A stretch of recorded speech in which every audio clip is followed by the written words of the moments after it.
পার্থ চট্টোপাধ্যায় সুবীরের সহ যে 5 জনের মামলা জামিনের মামলার ক্ষেত্রে বিশেষ বেঞ্চ গঠন করেছে কলকাতা হাইকোর্ট, সেই বিশেষ বেঞ্চে আজ শুনানিতে প্রশ্ন তুলল পার্থ চট্টোপাধ্যায় এবং সুবীরেশ ভট্টাচার্যের আইনজীবীরা।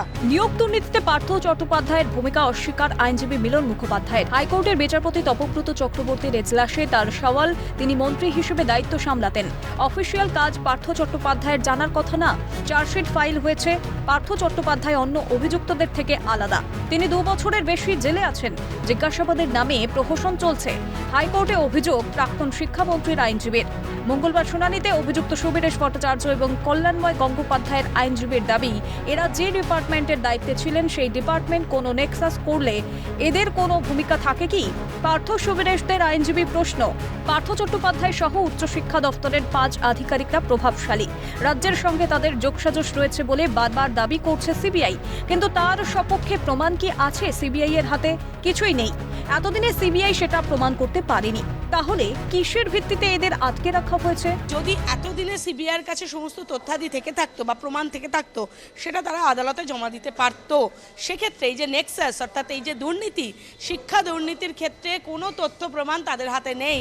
মঙ্গলবার বিচারপতি তপব্রত চক্রবর্তীর এজলাসে এদের জামিন সংক্রান্ত মামলার শুনানিতে আইনজীবী মিলন মুখোপাধ্যায়ের সওয়াল, পার্থ চট্টোপাধ্যায়ের বিরুদ্ধে চার্জ ফ্রেম করার অনুমতি দিয়েছিলেন রাজ্যপাল।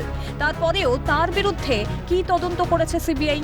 তাকে ফের অন্য মামলায় শোন অ্যারেস্ট করেছে সিবিআই। পার্থ চট্টোপাধ্যায়ের দফতর যদি দুর্নীতি করে, তাহলে তার দায় কি পার্থ চট্টোপাধ্যায়কে নিতে হবে? তাকে 2.5 বছর ধরে জেলে রাখা হয়েছে প্রভাবশালী তত্ত্বের কথা বলে।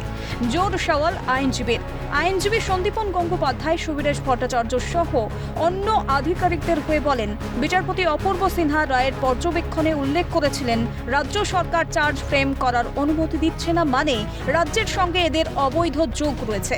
এরা প্রভাবশালী, এদের জামিন দিলে তথ্য প্রমাণ নষ্ট করতে পারে, কিন্তু তার সপক্ষে প্রমাণ কই?